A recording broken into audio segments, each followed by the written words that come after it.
Harka fuunee hordoftoota chaanaalii kanaa viidiyoon kun dubartoota qofaaf kan qophaa'e yommuu ta'u udduduuba shamarranii yookaan daallee bareedaa akkamitti baafachuu kan dandeessan kan jiru viidiyoon kun kan isin barsiisudha. Wantoota naannoo keessanitti argaman qofa fayyadamuudhaan effektii tokko malee osoo waa tokko homaa ofirraan hin geenye akkamitti sheeppii ajaa'iba bareedaa kan ta'e baafachuu dandeenya torbee tokko gidduutti kan jiru isin barsiisuudhaaf dhufe jechuudha. Wantoota naannoo keenyatti argaman avukaadoo fi muuza yookaan banaanaa, aannan, milki kan jennuun, eegii, killee yoo maasis loozii kana fayyadamuudhaan akkamitti dandeenya turtiin keessan nu faana haa ta'u. Egaa daawwattoota kiyya viidiyoo keenya jalqabneeti jirra jechuudha. Jalqaba irratti loozii ni bitanna, erga bitannee loozii tana irraa quncisuudhaan solleessinee naannoo keenyatti ni argamti. Looziin solleessinee akkana saanaa xiqqaa tokko keessatti walitti qabachuu ni eegalla. Erga saanaa xiqqaa kana keessatti kanatti walitti guurree booda irraa tan solleeffate quncee tan hin qabne jechuudha.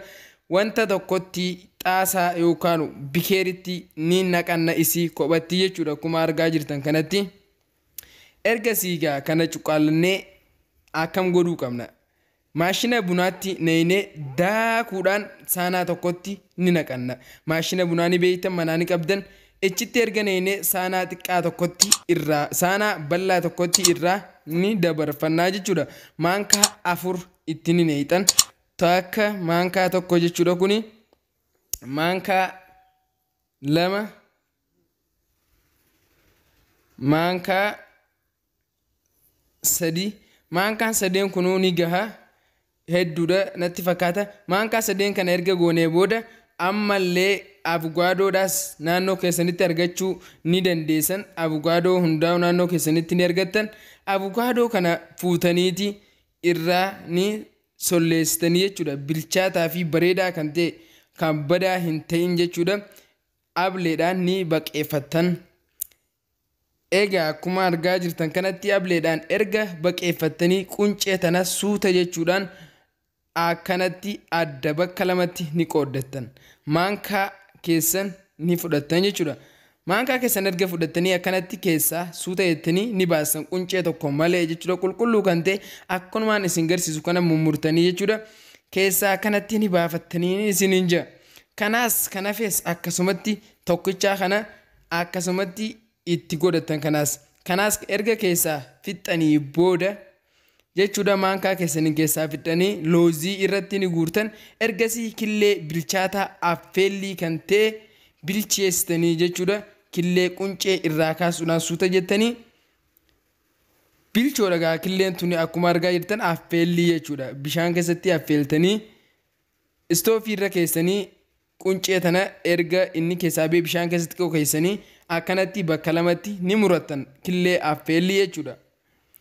Akkanatti ableedhaan ni mummurtan. Akkuma aan isin garsiise kanatti akka nyaataafillee isinitti tolu akkanatti akka ijaafis bareedutti ni godhattan. Ergasii muuza yookaan banaanaa kan jennuun kana akkuma isin garsiisetti kunnootii ammaaf gurraacha kana na bira jira.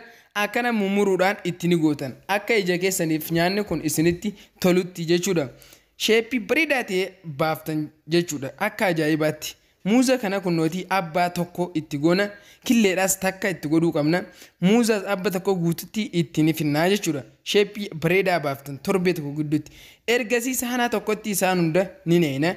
Erga neenee booda walitti maankaadhaan miiksi ni goona jechuudha.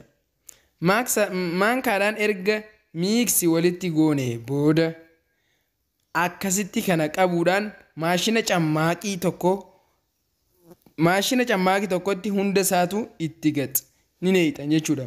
Maashina cammaaqii ni beektan kan shitni itti daakan yoo isinitti ergame isa sanitti gax ni naqattanii jechuudha. Walitti erga laayixan booda wanni nama isin garsaa jiru kun erga walitti laayine booda jechuudha.